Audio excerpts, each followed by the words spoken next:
everybody, and welcome to the December edition of the Farmers Supply Association Agriculture Report. I'm Randy Kopechka, agronomist with Farmers Supply Association. Well, it's finally time to wrap up the year. I'm not going to get into a lot of deep stuff this month because there's not a lot going on in the field.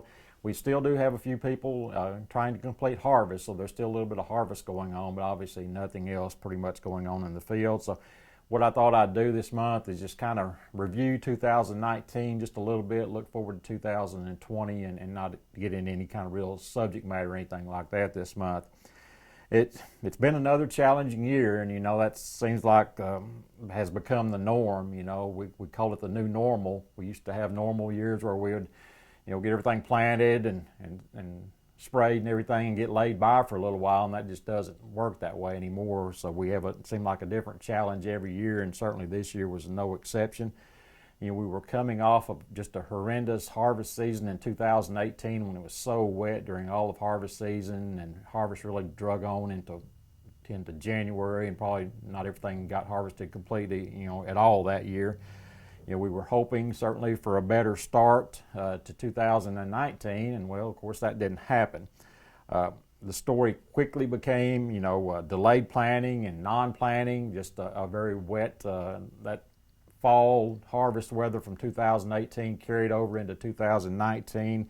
We had a very wet winter and spring, and we had during the first 6 months of 2019 probably about 35 to 40 inches of rainfall in our general area around here. So we get little windows, 2 or 3 day windows to get some crop planted, but especially on ground that drained pretty well. But a lot of the ground just never really did dry out to plant during until summer. So it was just hard to get crops planted.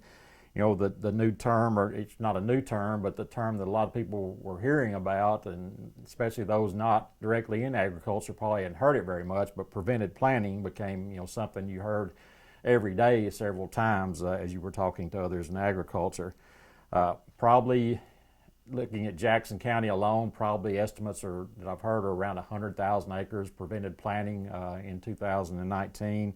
Haven't heard an official number, but that was kind of the number floating around in late summer. So just a lot of fields you could drive, especially on some of the heavier ground, you could drive a long ways and see very few fields planted. So again, it was just a year where it was hard to get planted, and then some of it never got planted, and some of it got planted really late.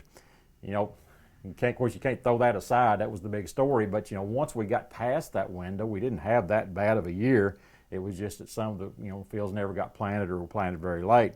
After we got past that period, precipitation was not that extreme. We had a few areas that got some excessive rainfall to hurt things, but overall rainfall was not that abnormal. For the rest of the summer, temperatures were really pretty good. And we've talked about that in previous programs, especially when you got into that reproductive period, when crops are trying to produce seed and grain for the fall harvest. Well, the temperatures were pretty favorable for that. We didn't have any real excessive heat, not too cold, just good moderate temperatures. So we had pretty good weather really from that end of that normal planting season until harvest. Then as we got into harvest, things started out pretty good. September 1st to about October 20th, we didn't get a lot of rainfall. We got some small rainfall events here and there during that period, but it was pretty good harvest weather till about the 20th of October, and then things changed and really got a lot like 2018 again, with a lot of excessive rainfall and just a lot of rainy days from about October 20th until now.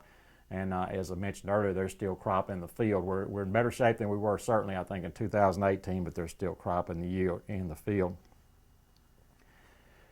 Looking at yields, I heard the terms okay to good a whole lot this fall. Ask somebody how their yields were doing, and they'll say okay, and the other guy would say good, and you heard those things a lot. We didn't have a lot of those top end yields, but it wasn't a terrible year either. And I think most of that really goes back to those planting dates. Earlier planting is certainly almost necessary for the top end yields, and we had very little early planting, so that's why if we got crops planted and with that weather we had during the summer, we had some okay to good yields, but we just didn't have a lot of those top end yields. looking at rice, if you look at the planting date studies, and I was looking just recently at the planting date studies that were just now released, looking at pine tree down in north of Forest City down there, kind of the closest study that I could find to our area. The highest yields were for that rice planted around on April the 24th. You go to May 8th, yields were down 13%, and you go to May 28th, and the yields were down 24%. So that kind of really correlates to what was going on in the field. That early planted rice usually did pretty good, but as those planting dates went later and later, our yields dropped off. And you can say the same thing for beans. I really don't have a study to look at with any numbers from that, but we've learned a lot over the last few years that our yields, our top end yields, usually occur from those beans planted in April, and they just kind of trend downward as we go into May, June, and even July sometimes. So I think that's the story for the year, and that's why our yields were okay to good, but really not a lot of top end stuff. In the end, it was one of those survive and advance years. It wasn't a great year like we'd like to have, but hopefully good enough that farmers can stay in business and advance to 2020. And as we always say this time of year, hopefully things will be better in 2020. I'd like to take this time to wish everyone a Merry Christmas and a Happy New Year. And to all those Farmer Supply customers out there, I look forward to serving you next year in 2020.